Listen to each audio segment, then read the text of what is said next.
The world knew the dream was impossible. A colossal goddess of hammered copper, taller than any building in Paris, designed by a sculptor obsessed with the monumental scale of ancient Egypt, and intended as a gift from the people of France to the people of the United States. It was a project of two nations, driven by a political idealist and a passionate artist, separated by an ocean and plagued by perpetual financial crisis.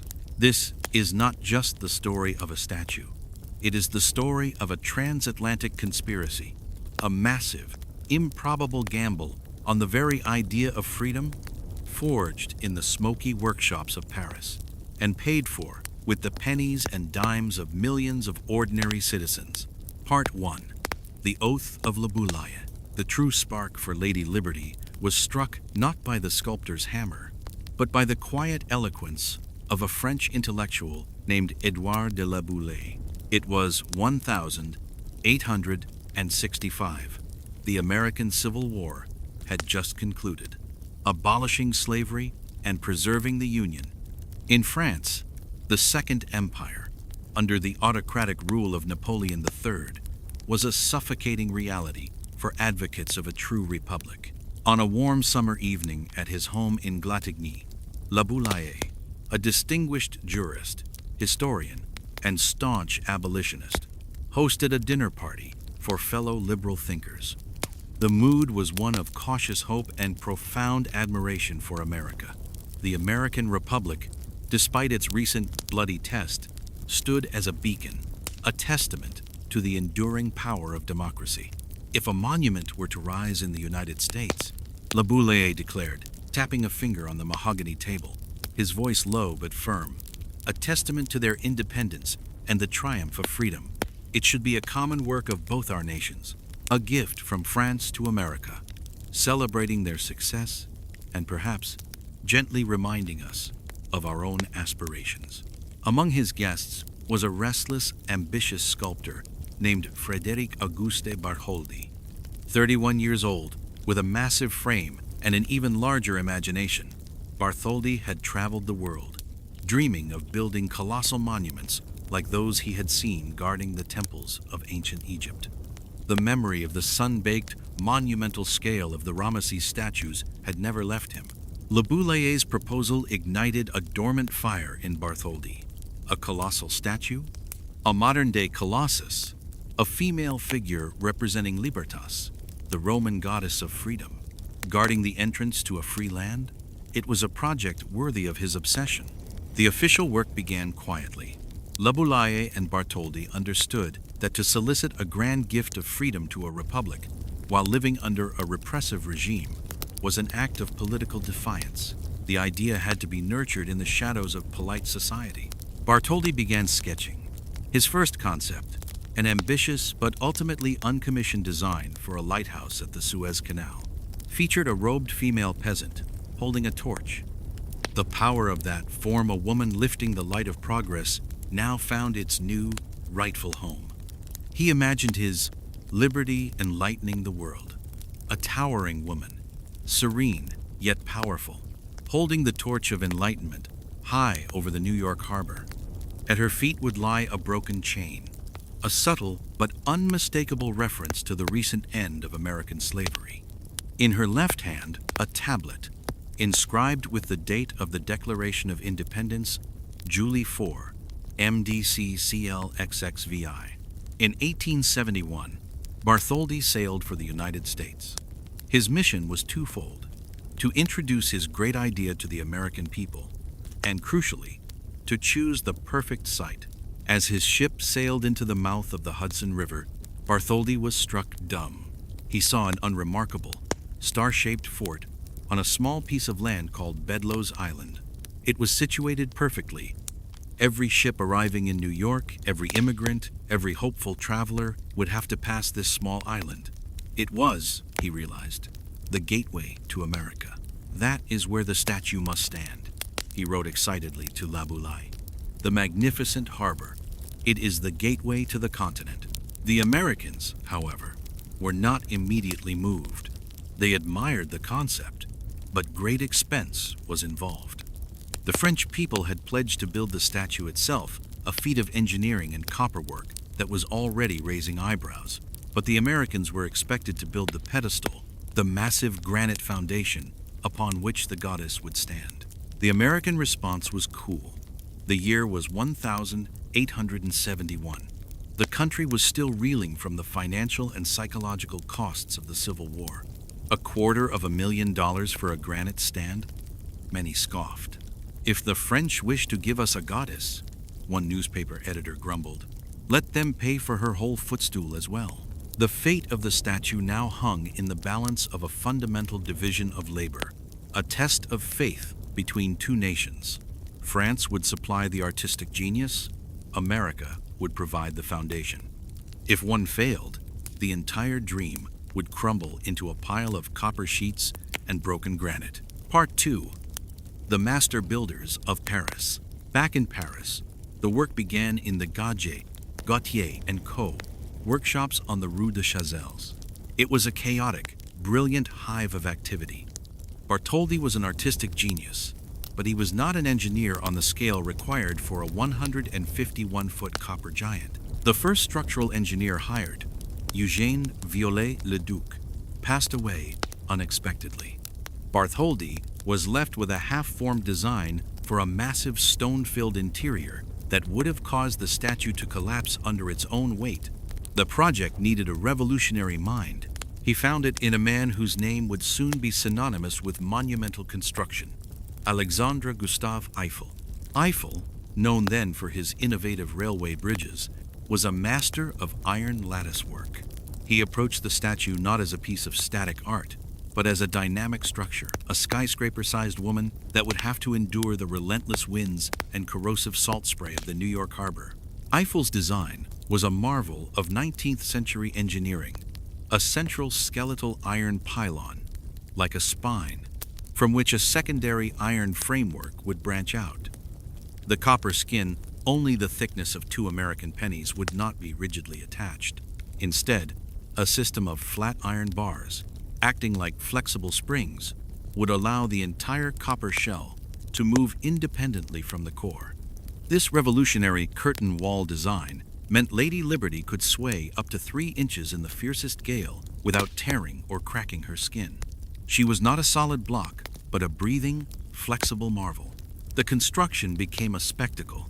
The copper sheets, imported from a mine in Norway, were shaped using the technique of repoussé, hammering the metal from the reverse side against wooden molds to capture the fine detail of Bartholdi's 4 successive scale models.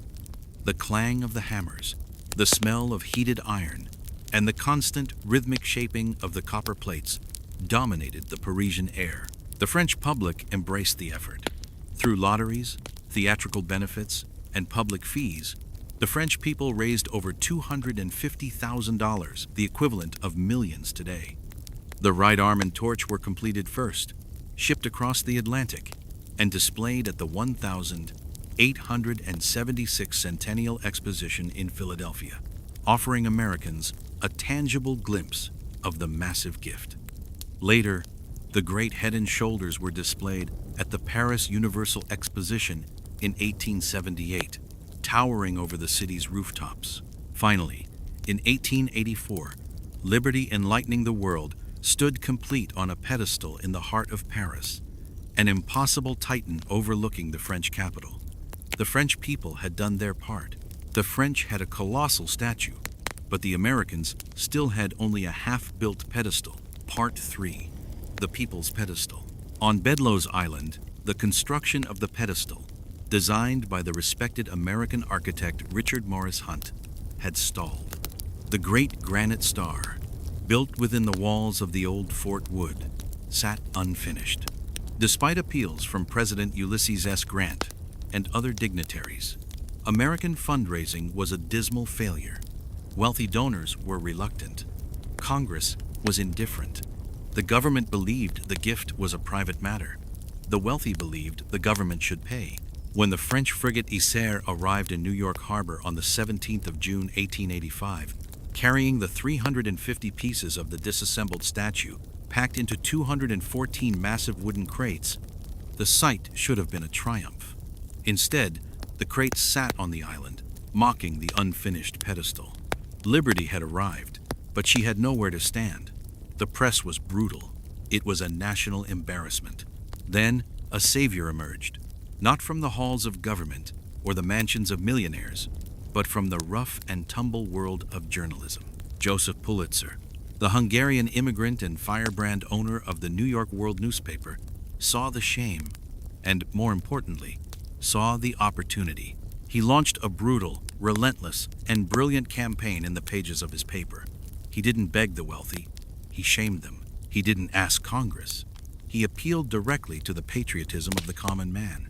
Is greater than the Statue of Liberty is not a gift of the millionaires of France to the millionaires of America, but a gift of the whole people of France to the whole people of the United States, Pulitzer thundered in his editorials. Let us not wait for the millionaires to give the money. Give what you can. Give your pennies, your dimes, your quarters, and we will publish the name of every single donor, no matter how small the contribution. The response was immediate and overwhelming. School children emptied their piggy banks. Waitresses donated their tips.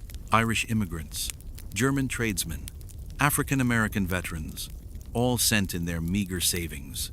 A small boy wrote in, enclosing 50 cents, saying, "I saved this for the circus, but I guess this is more important." A woman donated her wedding ring. Pulitzer's campaign was a masterstroke of populism. Over 5 months, the New York World published tens of thousands of names, a sprawling roster of American citizens, the very people the statue was intended to greet. In the end, 120,000 separate donations were collected, raising the final, necessary $100,000. The pedestal could be finished. It was a foundation built not on government funds, but on the genuine, grassroots will of the American people. Part 4. The Colossus on the Shore. With the pedestal finally complete, in April 1886, the enormous task of assembly began. Engineer Charles Pomeroy Stone, a Civil War general, supervised the work. The re-erection was a puzzle of epic proportions, requiring the hoisting of hundreds of massive copper sections, all meticulously aligned and bolted to Eiffel's towering internal framework. It was a race against time, a monumental construction site perched on a small island. The sounds of hammering, creaking ropes, and the shouts of ironworkers replaced the lonely silence of the crates. Piece by piece, the goddess rose. The folds of her great copper robe, her upraised right arm, the 7 rays of her crown representing the 7 continents and the 7 seas, each element clicked into its proper place. The final sections revealed her expression, a face modeled partly on Bartholdi's own mother, its gaze serene, powerful, and utterly timeless. On the 28th of October, 1886, the Statue of Liberty was formally dedicated by President Grover Cleveland. It was a gray, misty day, but the enthusiasm was electric. Hundreds of thousands of people lined the shores of Manhattan and Brooklyn. A grand naval parade, a flotilla of more than 300 vessels gathered in the harbor. The official ceremony was for men only. Women's suffrage groups, outraged by the exclusion, chartered a boat to circle the island, protesting the dedication of a female symbol of liberty in a land where women could not vote.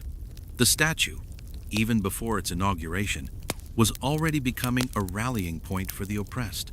As President Cleveland accepted the gift on behalf of the American people, he spoke of its deeper meaning.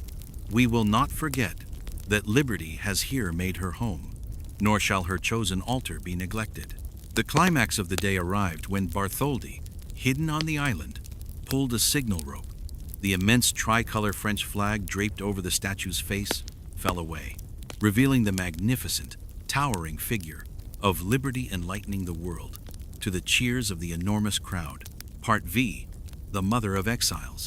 For the next 2 decades, the Statue of Liberty served her intended purpose, a monument to international friendship and a beacon of political liberty. Her full, profound meaning for the American consciousness, however, was yet to be realized. 7 years after her dedication, the nearby Ellis Island Immigration Station opened in 1892. Lady Liberty, standing a mere half-mile away, was instantly transformed. She ceased being just a symbol of American-French alliance. She became the mother of exiles. For over 12 million immigrants, Irish, Italian, German, Jewish, Slavic, and countless others who spent agonizing weeks in the belly of crowded, disease-ridden ships, the first sight of America was not a skyscraper, but the great green figure of the goddess. She was the Promised Land's first greeter, the silent, enormous promise of a new life. She stood not as a symbol of past triumph, but as a living, breathing promise of future opportunity.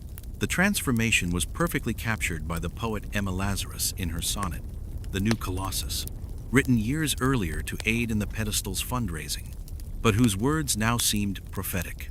Is greater than give me your tired, your poor, is greater than your huddled masses yearning to breathe free, is greater than the wretched refuse of your teeming shore, is greater than send these, the homeless, tempest-tossed to me, is greater than I lift my lamp beside the golden door.